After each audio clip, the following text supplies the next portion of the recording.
नमस्कार, Tejaswini Desai food and blog या YouTube चॅनलमध्ये तुमचं मनापासून स्वागत. तर आज आपण एक पौष्टिक नाश्ता बघणार आहोत. आपण मोड आलेल्या हरभऱ्याचा डोसा बघणार आहोत. खूपच पौष्टिक आणि अप्रतिम होतो, अगदी कुरकुरीत. आणि सोबत आपण एक दह्याची चटणी बघणार आहोत. या दोन्हींचं कॉम्बिनेशन अप्रतिम होतं आणि डोसा तव्याला चिकटू नये यासाठी पण मी भरपूर टिप्स सांगणार आहे. त्यामुळे व्हिडिओ शेवटपर्यंत नक्की बघा. चॅनलवर नवीन असाल तर चॅनलला सबस्क्राईब करा आणि व्हिडिओला लाईक करा. तर मी ते अर्धा कप हरभरे घेतलेले आहेत, त्याला मोड आणून घेतलेले आहेत मी, आणि ते एका मिक्सरच्या भांड्यामध्ये घ्यायचे. आणि अर्धा कप आपल्याला रवा घ्यायचा आहे. रवा बारीक किंवा मोठा कोणताही घेऊ शकता तुम्ही. त्यानंतर 4 ते 5 लसूण पाकळ्या, 1 इंच आलं बारीक चिरून घेतलेलं आहे, एक पातळ काप केलेले आहेत त्याचे. त्यानंतर 1 ते 2 हिरव्या मिरच्या मोडून घ्यायच्या आहेत त्या. त्यानंतर आपल्याला कढीपत्ता घालायचा, 4 ते 5 कढीपत्त्याची पानं. त्यानंतर 1 चमचाभर जिरं. जिऱ्यामुळे मस्त अप्रतिम चव येते, याऐवजी तुम्ही जिरा पावडर वापरू शकता. त्यानंतर कोथिंबीर, पाव कप दही घालायचं आहे आणि 1 कप आपल्याला पाणी घालायचं आहे. तर हा रेशो परफेक्ट आहे. जर तुम्ही असंच प्रमाण घेतलं तर परफेक्ट डोसा तयार होतो. आणि हे आपल्याला आता बारीक वाटून घ्यायचं आहे. याच्यामध्ये मीठ घालायचं आहे चवीनुसार. मीठ तुम्ही नंतरही टाकू शकता किंवा आत्ताही टाकू शकता. तर आता हे आपल्याला बारीक याची पेस्ट करून घ्यायची आहे.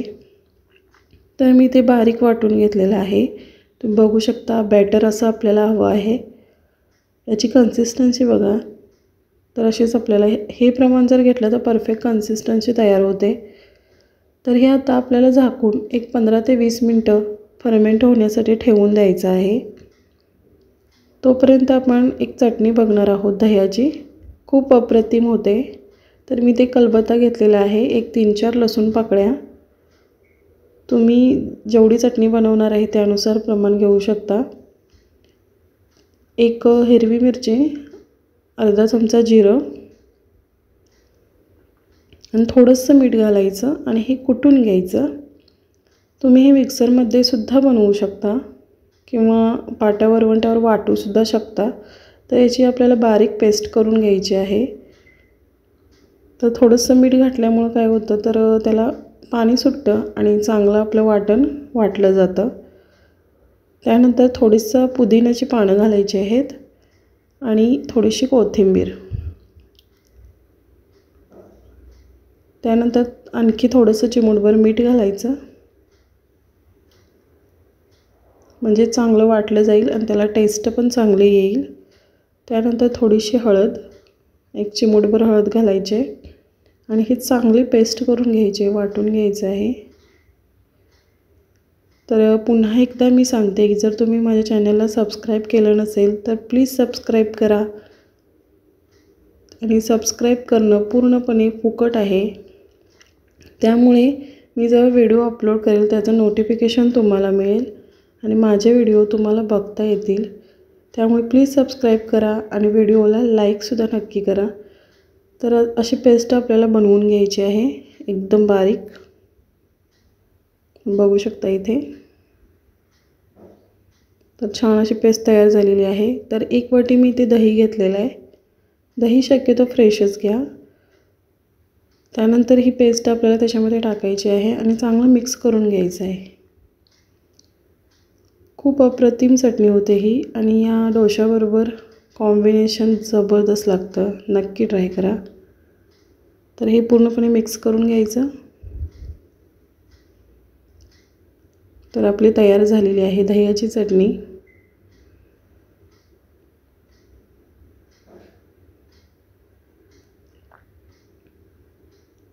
तर आता आपण बॅटरकडे येऊया. मी एक 20 मिनटं ठेवलं होतं बॅटर फर्मेंट होण्यासाठी. तर मस्त असं फुगलेलं आहे, तुम्ही बघू शकता. मस्त आपलं बॅटर तयार झालेलं आहे. तर आपण आता डोसा बनवूयात. तर मी इथे तवा गरम करत ठेवलेला होता. तर याला तेल लावून घ्यायचं, चांगलं तेल पुसून घ्यायचं तव्याला. तवा जास्तही गरम करायचा नाही, एकदम हाय फ्लेम ठेवायची नाही। तर आता याच्यावरती आपल्याला पाणी शिंपडून घ्यायचं आहे। याचं टेम्परेचर आपल्याला कमी करून घ्यायचं आहे। जास्त टेम्परेचरवर आपण जर बॅटर टाकलं ना तर व्यवस्थित पसरत नाही आणि पळीला चिकटून राहतं। त्यामुळे टेम्परेचर मेंटेन ठेवण्यासाठी याच्यावर पाणी शिंपडायचं आणि पाणी पुसून घ्यायचं आहे अशा पद्धतीने। आणि डोसा बॅटर घ्यायचं, व्यवस्थित पुसून घेतल्यानंतर याच्यावर एक पळीभर आपण डोसा बॅटर टाकणार आहोत। आणि टेम्परेचर आत्ता डोसा पसरवताना आपण गॅस मंद ठेवायचा आहे आणि असं हळूवार गोल पसरवून घ्यायचं आहे व्यवस्थित, परफेक्ट। बघू शकता मस्त असा डोसा पसरलेला आहे। आणि आता फ्लेम डोसा पसरवून झाल्यानंतर आपल्याला हाय करायची आहे, फ्लेम वाढवायची आहे आणि चांगलं हे खरपूस भाजून घ्यायचं आहे। वरून थोडंसं तेल सोडायचं 1-2-3 मिनिटानंतर। तुम्ही याच्यावरती बटाट्याची भाजी पसरवू शकता किंवा चीज किसून घालू शकता। तुम्ही तुमच्या आवडीनुसार याला स्टफिंग करू शकता। तर असं तेल सोडून घ्यायचं आणि खरपूस भाजून घ्यायचं आहे। डोसा पसरवण्यासाठी आपल्याला टेम्परेचर मेंटेन ठेवणं ही खूप महत्त्वाची गोष्ट आहे।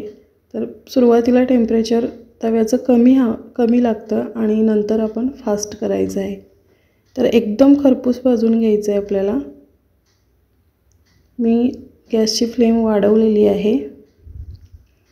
तर आपला तयार झालेला आहे, बघू शकता तुम्ही मस्त असा ब्राऊन कलर आलेला आहे। तर आता आपण हा काढून घेऊयात। मस्त क्रिस्पी तयार झालेला आहे, तुम्ही बघू शकता मस्त पटकन उचलतो आणि एकदम ब्राऊन रंग आलेला आहे। तर आपला तयार झालेला आहे डोसा, तुम्ही बघू शकता। आणि चवीला अप्रतिम लागतो आणि एकदम पौष्टिक। आपण मोड काढून घेतल्यामुळे तर त्याची पौष्टिकपणा अजूनच वाढतो। तर आता मी एक दुसरा तयार करून दाखवते तुम्हाला। तर आता आपला तवा एकदम गरम आहे, हाय फ्लेम आहे। तर त्याचं टेम्परेचर आपण कमी करून घ्यायचं आहे, त्यासाठी वरून पाणी शिंपडायचं म्हणजे याचं टेम्परेचर कमी होतं। आणि गॅस एकदम मंद करायचा आहे, लो करायचा आहे आपल्याला। पाणी शिंपडून झाल्यानंतर कापडाने पुसून घ्यायचं। तर आता आपलं टेम्परेचर कमी झालं आहे तव्याचं। आता आपण डोसा तयार करून घेऊयात। तर बॅटर टाकायचं आणि असं पसरवून घ्यायचं व्यवस्थित, तुम्ही बघू शकता इथे।